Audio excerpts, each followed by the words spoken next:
السلام علیکم، دس از می راحت Iram red box کے پلیٹ فارم سے۔ سب سے پہلے ہمارے چینل کو سبسکرائب کر لیجئے اور بیل کے بٹن کو کلک کیجئے۔ آج ہم اپنے شو میں بات کریں گے کہ کون سی property investment point of view سے فائدہ مند ثابت ہوتی ہے، ریزیڈینشیل پراپرٹی یا کمرشل پراپرٹی۔ اگر رہائش کے اعتبار سے یعنی ریزیڈینشیل پوائنٹ آف ویو سے دیکھا جائے تو یقیناً آپ کی ترجیح ایک ریزیڈینشیل پراپرٹی ہی ہوگی، اور ایک ریزیڈینشیل پراپرٹی ہی یقیناً آپ کی نیڈ ہونی بھی چاہیے۔ لیکن اگر آپ انویسٹمنٹ پوائنٹ آف ویو سے دیکھیں تو یعنی اگر آپ انویسٹ کرنا چاہتے ہیں کہیں پر، آپ کا مقصد رہائش اختیار کرنا نہیں ہے، تو پھر انویسٹمنٹ پوائنٹ آف ویو سے آپ کی ترجیح، آپ کی پریفرنس جو ہوگی وہ یقیناً ایک کمرشل پراپرٹی ہی ہوگی۔ آج کے اس شو میں ریزیڈینشیل اور کمرشل پراپرٹی کے حوالے سے کچھ ٹپس دینا چاہوں گی، اور پھر اس شو کے آخر میں، اس شو کے اینڈ میں آپ کو ایک ریزیڈینشیل آپشن اور ایک کمرشل انویسٹمنٹ آپشن بھی بتاؤں گی، اور اس کے بعد پھر یہ آپ پر منحصر ہے کہ جو بھی آپشن یعنی ریزیڈینشیل اپرچونٹی چاہیں تو یا پھر کمرشل اپرچونٹی، جو بھی آپشن آپ چوز کرنا چاہیں آپ چوز کر سکتے ہیں۔ ٹپ نمبر 1، سب سے پہلے ہم دیکھیں گے فائنانس کے حوالے سے۔ اگر فائنانس کے حوالے سے بات کی جائے تو کمرشل پراپرٹی کو فائنانس کرنا بہت مشکل ہوتا ہے، کیونکہ کمرشل پراپرٹی میں بہت بڑے انویسٹمنٹ کی ضرورت ہوتی ہے،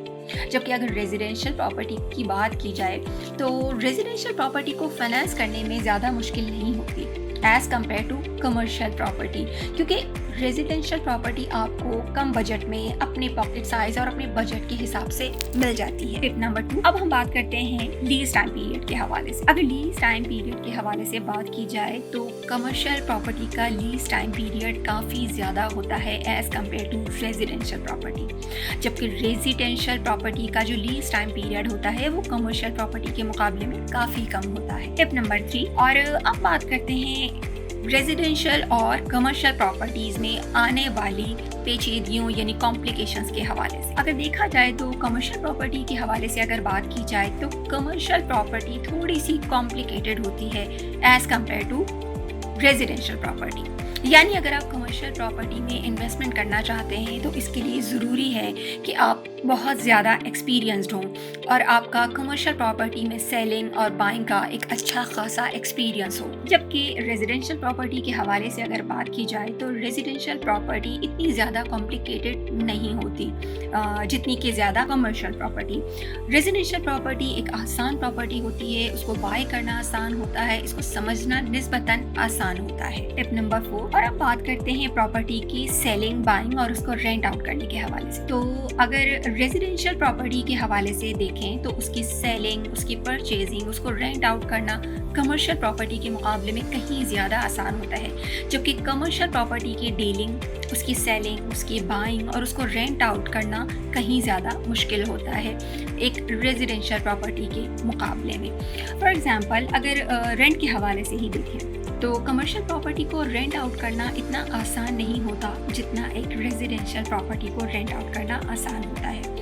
فار ایگزامپل اگر آپ ایک کمرشل پراپرٹی کو رینٹ آؤٹ کرنا چاہتے ہیں تو اس کے لیے آپ کو minimum to maximum 4 to 6 months کی نیڈ ہوتی ہے، جبکہ اگر آپ ایک ریزیڈینشیل پراپرٹی کو رینٹ آؤٹ کرنا چاہیں تو اس کو آپ ایزیلی 30 to 40 days کے اندر رینٹ آؤٹ کر سکتے ہیں۔ ٹپ نمبر 5، اب بات کرتے ہیں مینٹیننس کے حوالے سے، یعنی ریزیڈینشیل اور کمرشل پراپرٹی مینٹیننس کے حوالے سے کون سی زیادہ آسان رہتی ہے۔ کمرشل پراپرٹی کی مینٹیننس ریزیڈینشیل پراپرٹی کے مینٹیننس کے مقابلے میں خاصی مشکل ہوتی ہے، کیونکہ کمرشل پراپرٹی ایسی ہی ہوتی ہے جیسے کہ آپ نے کوئی اسمال بزنس اون کیا ہو۔ کمرشل پراپرٹی کا مینٹیننس ریکارڈ، اس کے ایکسپنسز، اس کی رینٹل ہسٹری اور پھر سال کے اینڈ میں جا کر اس کا پروفٹ اینڈ لاس اسٹیٹمنٹ بنانا،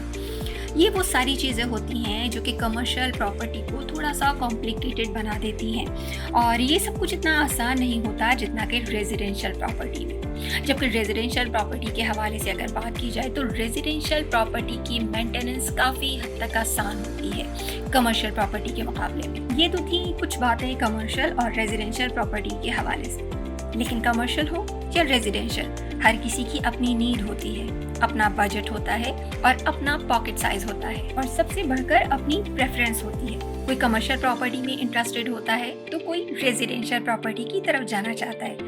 ہمارے پاس آپ لوگوں کے لیے ریزیڈینشیل پراپرٹی بھی موجود ہے اور کمرشل پراپرٹی بھی موجود ہے۔